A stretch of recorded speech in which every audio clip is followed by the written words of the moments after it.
ஒரே மாத்திரை ஒருவேளை சுடுதலில் போட்டால் எப்படியேப்பட்ட சுவாச தலையும் நீங்கும். வெயில் காலத்தில் வேர்வை சளி இப்படியும் ஏற்படுது. இது நம்ம பரவலாக பார்த்துட்டு இருக்கோம். நாம பிறக்கும் போது தாயின் கருவறையிலிருந்து வரும்போது அந்த குவளை நீரை குடித்த குழந்தைகளா இருந்தால் இது மாதிரி பிரச்சனை வரும்.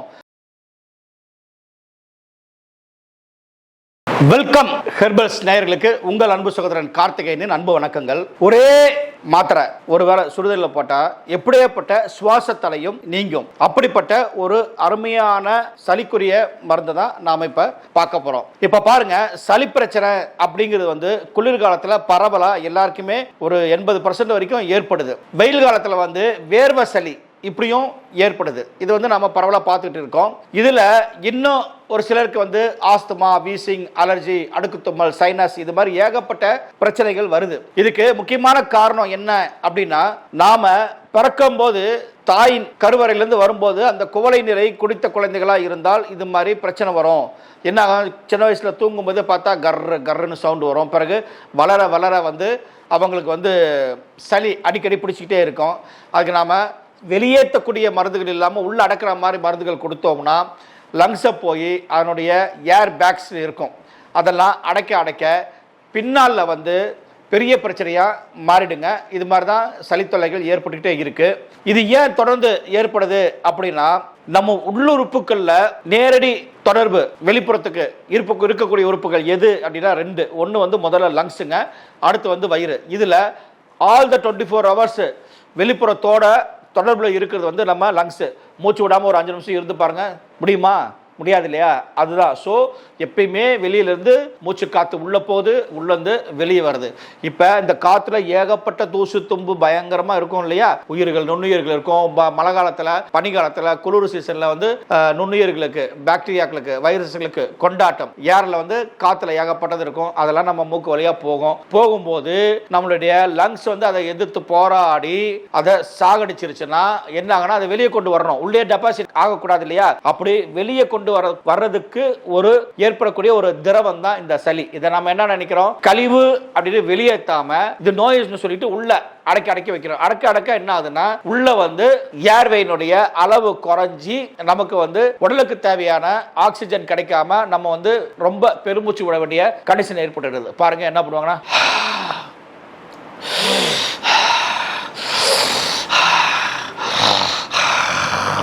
இப்படி என்ன பண்ணுவாங்கன்னா வாய் வழியா கஷ்டப்பட்டு மூச்சு விடுவாங்க. சளி இன்னும் இறுகி போய் சுத்தமா மூச்சுக்குழல அடைக்க ஆரம்பிக்கும் போது என்ன ஆகுனா, அதை வெளியே கொண்டு வரக்கூடிய ஒரு முயற்சியா பயங்கர இருமல் ஏற்படும். இருமல் ஏற்படும் போது அந்த சளி கொஞ்சம் வெளியே வந்ததுன்னா கொஞ்சம் ரிலாக்ஸா இருக்கும். ரொம்ப மோசமாகும் போது சளியோட சேர்ந்து கொஞ்சம் ரத்தமும் வரலாம். இதுதான் ஜெனரலா நடந்துட்டு இருக்கு. இதுக்கு ஏகப்பட்ட மருந்துகள் நம்ம பயன்படுத்துறோம். லாஸ்ட் மந்த் கூட ஆஸ்துமாவுக்கு ஒரு வீடியோ போட்டேன். ரொம்ப அற்புதமான ஒரு மருந்து. அதை சாப்பிட்டு நிறைய பேர் இன்ஹேலர் மூச்சு தடை ஏற்படும் என்ன பண்ணுவாங்கன்னா, இன்ஹேலர் அனுப்பிவாங்க. அதெல்லாம் தூக்கி போட்டதா நமக்கு நிறைய தகவல் வந்திருக்கு. கண்டினியூவா போயிட்டு இருக்கு. அந்த மருந்தோட இந்த மாத்திரையும் எடுத்துக்கிட்டோம்னா ஒரே வேலை டோஸ்லயே உங்களுக்கு என்ன ஆகும் அப்படின்னா, எப்படியேப்பட்ட மூச்சு தடையையும் வெட்டி எரியக்கூடிய பரவலா பயன்படுத்தக்கூடிய ஒரு அருமையான ஒரு குளிகை அல்லது மாத்திரை எப்படி வேணாலும் சொல்லலாம். அதுதான் நாம இந்த வீடியோல பார்க்க போறோம். நண்பர்களே, வாங்க நம்ம எப்படி இந்த மருந்து செய்யறது அப்படிங்கறத நம்ம பார்க்கலாம். நண்பர்களே, நாம முறைப்படி சுத்தி செஞ்சு தான் நம்ம மூலிகை மருந்து செய்ய பயன்படுத்துவோம். அப்படி சுத்தி செஞ்ச மூலிகைகள், மிளகு ஒரு 25 கிராம், தாளிச்ச பத்திரை ஒரு 25 கிராம், இங்க வெள்ளை இருக்க பூ ஒரு 25 கிராம், கொஞ்சம் பூவில் சாறு தனியாக எடுத்து வச்சிருக்கோம். மருந்து ரொம்ப ரொம்ப சிம்பிள். ஒரு 3 ஐட்டம் தான் வருது. வாங்க அடுத்து மருந்து செய்யறதுக்கு போகலாம். நண்பர்களே, நாம கல்வத்தில் வெள்ளை இருக்கும் பூவை போட்டு நல்லா 1 மணி நேரம் அரைக்கணும். ஏன்டா வேற எதுவுமே சேர்க்காம இதை மட்டும் அரைக்கிறான்னு பார்க்காதீங்க. ஏன்னா இது ஒரு சாலிட் மேட்டரா இருக்கு இல்லைங்களா? நல்லா அரைச்சோம்னா அது நல்ல மை மாதிரி ஒரு ஸ்டேஜுக்கு வரும். ப்ராப்பர் மையாக வராது, ஓரளவு நல்லா வரும். அரைச்சதுக்கு அப்புறமா தாளிச்ச பத்திரி போட்டு ஒரு 1 மணி நேரம், மிளகுத்தூளை போட்டு 1 மணி நேரம், மொத்தம் 3 மணி நேரம் ஒரு ஜாம கணக்குங்க அரைச்சிட்டு, அதுக்கப்புறம் வெள்ளை இருக்கும் பூவினுடைய சாரை கொஞ்சம் ஊற்றி மை மாதிரி அரைச்சி கொண்டு வரணுங்க. வாங்க நம்ம அரைக்க போகலாம். நண்பர்களே, இப்போ முதல் 2 தான் அரைச்சிட்டோம். 3வது இதை போட்டு அரைச்சி நம்ம ஓரளவு மிக்ஸ் பண்ணிட்டோம். இப்போ நம்ம என்ன பண்ணோம்னா, அதில் சாறு விட்டு நல்ல மைய மாதிரி அரைக்கணுங்க. சாறு விடாத வரைக்கும் நமக்கு இப்படி தான் அரவை வரும்.